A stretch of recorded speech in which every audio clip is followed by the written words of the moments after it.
ప్రస్తుతం మనతో ఉన్నారు ప్రముఖ ఆధ్యాత్మికవేత్త, జ్యోతిష రత్న డాక్టర్ శ్రీమతి కోనాల భాగ్యలక్ష్మి రెడ్డి గారు ఉన్నారు. అమ్మతో మనం మాట్లాడదాం. నమస్తే అమ్మ. నమస్తే అమ్మా. అమ్మ, ఇప్పుడు దీపారాధన అనేది ఏ నూనెతో చేస్తే మనకి మంచి ఫలితం అనేది ఉంటుంది? అసలు దీపం జ్యోతి పరబ్రహ్మ అంటాం కదా, సంధ్యాదీపం నమోస్తుతే అని శ్లోకాలు చెప్పుకుంటాం. దీపం అనేది సంధ్యా కాంతుల వేళ ఇది, సాయిని చేరే సమయం ఇది అని ఒక కవి రాశాడు. అదేవిధంగా దీపం జ్యోతి పరబ్రహ్మ అన్నది మన యొక్క వేద మంత్రాలు. దీపంలో ఆ జ్యోతిలో జ్యోతి స్వరూపంగా భగవంతుణ్ణి ఆరాధించవచ్చు. ఇంకంతకంటే సులభమైన మార్గం లేదు. ప్రత్యక్ష దైవం సూర్యభగవానుడైతే దీపం మన ఇంట్లో వెలుగుతూ మనలో వెలుగులు నింపేది దీపం. అజ్ఞాన అంధకారం నుంచి మానవుణ్ణి జ్ఞానం వైపు ప్రయాణింప చేయడానికి దీపం వెలుగులే మనకి శుభ సూచకాలు. సరే, ఇక ఏ నూనెలతో అంటే కనుక కొబ్బరి నూనెతో చేస్తారు కొంతమంది, ఆవు నేతితో చేస్తారు కొంతమంది ఇంకా రకరకాలైనటువంటి నూనెలతో చేస్తూ ఉంటారు. తంత్రవేత్తలు అంటే మంత్రాలతో కాకుండా తంత్రాలతో చేసేవాళ్ళు ఇప్ప నూనె అలాంటివి కూడా ఉపయోగించి అమ్మవారికి హోమాల్లో వేస్తూ ఉంటారు. అవన్నీ మనకు అవసరం లేదు. అవసరమైనవి ఏమిటంటే కనుక కొబ్బరి నూనె కానీ, నువ్వుల నూనె కానీ, ఆవు నెయ్యి కానీ, ఆ మూడు ముఖ్యమైనవి కాబట్టి వాటి గురించి మనం చెప్పుకుందాం. ముఖ్యంగా ఏమిటంటే కనుక దేనితో మీరు దీపారాధన చేసినా కూడా భగవంతునికి చేరడానికి భక్తి చాలా ప్రధానం. ఈ భక్తి అనేది ఎలా వస్తుంది? భగవంతుని వైపు, భగవంతుని వలన, భగవంతునితో, భగవంతుని కోసం మనం ఆర్తిగా వెలిగించే దీపారాధన మన అంతరంగంలో వెలుగుతుంది, బహిర్ముఖంగా వెలుగుతుంది. అందువల్ల అంతర్బహిచ్చ నారాయణ అంటాం.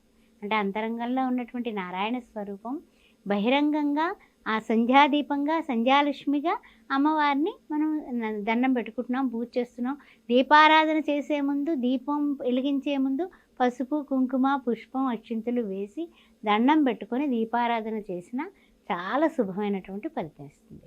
ఏ దేవుడు లేడు, ఎవ్వరూ లేడు, నిరామయుడు, నిర్గుణుడు అయినటువంటి సనాతనుడైనటువంటి భగవంతునికి స్వరూపం లేదనుకుందాం. కాసేపు దీపం వెలిగించి దండం పెట్టుకో చాలు. ఇంకొక విషయం తెలుసా? ఈ నూనె కొబ్బరి నూనెతో చేస్తే మనసు కుదిరిపడుతుంది, చల్లగా ఉంటుంది అంటూ ఉంటారు. కొంచెం మానసికమైనటువంటి దోషాలు, మనస్సులో ఉండేటటువంటి ఆలోచనల వల్ల చింత ఉన్నవాళ్ళు కొబ్బరి నూనెతో వెలిగించడం చాలా మంచిది. తర్వాత ఏంటంటే ఏ పనిలోని కూడా రాణింపు లేదు. మనకి శని మహానుభావుడి యొక్క విషయం ఉంది ఇంట్లో. శని దోషం వల్ల ఉద్యోగాలు రావడం లేదు, వృత్తుల్లో ముందుకు వెళ్ళలేకపోతున్నాం, వ్యాపారంలో లేదు, ఏదో ఏలినాటి శనో జన్మశనో ఏదో నడుస్తోంది, ఏమిటి పరిస్థితి అనుకున్న వాళ్ళు కూడా నువ్వుల నూనెతో ప్రతిరోజు దీపారాధన చేస్తే అన్ని విధాల యోగవంతం, మీ కళ్ళు కూడా శక్తివంతం అవుతాయి. మనం ఎక్కువ కూడా నువ్వుల నూనె ఉపయోగిస్తాం కదమ్మా, తర్వాతకి ఆవు నెయ్యి అలా ఆప్షన్గా చేస్తాం. దానివల్ల అంటే శని దోషాలు పోవడానికి. తర్వాత ఇంకా పైగా ఏంటంటే కనుక మనకు తెలియకుండా కొన్ని అనుకుంటుంటాం. ఏమనంటే కనుక నువ్వుల నూనె శ్రేష్టమైంది అన్నది మనకు తెలుగునాట బాగా ప్రసిద్ధి. కానీ కొబ్బరి నూనె బాగా పండేటటువంటి కోనసీమ ప్రాంతాల్లో కొబ్బరి నూనె ఉపయోగిస్తారు దీపారాధనకు కూడా. అదేవిధంగా నువ్వుల నూనె అనేది ఎప్పుడూ మనందరికీ తెలిసిందే. శనికి చాలా ఇష్టమైన తైలం కాబట్టి శని అభిషేకాలకి ఈ యొక్క నువ్వుల నూనె ఉపయోగిస్తూ ఉంటాం. ఈ దీపారాధన విషయంలో అసలు మొట్టమొదటి మెట్టు ఏమిటో తెలుసా? భక్తి కావాలి, 2 సేవా మార్గం కావాలి, 3వది జ్ఞాన మార్గంలోకి వెళ్ళాలి. అంటే సేవ అంటే కర్మ, సత్కర్మలు చేయటం. అంటే ఇప్పుడు పూజా గది శుభ్రం చేసుకొని పూజకు సంబంధించి, దీపారాధనకు సంబంధించి అన్నీ రెడీ పెట్టడం ఒక సేవా కార్యక్రమం. అంటే ఒక కర్మ, మంచి కర్మలు చేసావు. ఆ తర్వాత భక్తి మార్గంతో భగవంతుడైనటువంటి పరమేశ్వర, నేను నిన్ను దీపారాధన రూపంలో నేను దర్శిస్తున్నాను అనే ప్రేమారగా ఏదో చేసేసాం, వెళ్ళిపోవాలి, నిమిషంలో వెళ్ళిపోవాలి, అది పూజ కాదు. అది చిత్తశుద్ధి లేని శివ పూజలేలా అన్నారు. అందువల్ల దీపారాధన చేసేటప్పుడు మనస్సేకం వచస్సేకం కర్మణ్యేకం మహాత్మనామాని అనుకుని దీపారాధన ప్రశాంతమైన చిత్తంతో చేయండి. ఇప్పుడు దీపారాధన చేసే ముందు ఇంకొక కిటుకు ఉంది తెలుసా? ఓంకారం చేయాలి. నాభి స్థానం నుంచి ఓంకారం రావాలి.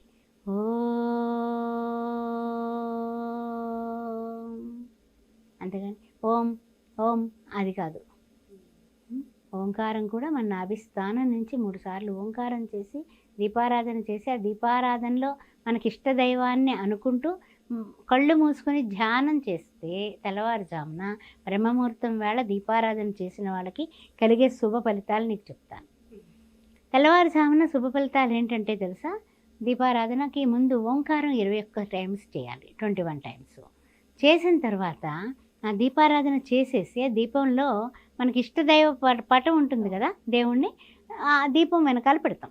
పెట్టి ఇక్కడ దీపారాధన చేసావు, చేస్తూ ఆ దేవుణ్ణి చూస్తూ దీపారాధన చేసిన వెంటనే ఆ దీపాన్ని దేవుణ్ణి చూస్తూ కళ్ళు మూసుకొని మన శరీరంలో అన్ని భాగాలు అన్ని అవయవాలు దీపం వెలుగులో కాంతిలో నిండిపోతాయి. ఆ దైవం అంతా కూడా మనల్ని అనుగ్రహిస్తున్నాడు అని ఆవాహన చేసుకుని, ఆ తర్వాత మన పిల్లలు, ఇల్లు, వాకిలి, భర్త, భార్య, మన చుట్టుపక్కల వాళ్ళు, మనకి ఇష్టమైన వాళ్ళు, ఇష్టం లేని వాళ్ళు, అలాగ మన ధ్యానంలో తీసుకున్నట్లయితే మీకు పాజిటివ్నెస్ పెరిగిపోతుంది. మీకు నెగటివ్స్ ఎవరు ఉండరు. దీపారాధనలో అంత విశిష్టత ఉంది. అర్థమైందా? అంతా పాజిటివ్ వాళ్ళే ఉంటారు. ఇంకా నెగిటివ్ వాళ్ళు మిమ్మల్ని దరి చేరలేరు. మీ ముఖం చూసి ఏదైనా తిట్టాలని వచ్చినా కొట్టాలని వచ్చినా సరే అవతల వాళ్ళు మాట్లాడలేరు. అంతటి వెలుగు మీ ముఖంలో ఉంటుంది. అందువల్ల దీపారాధన తక్కువైన విషయం కాదు.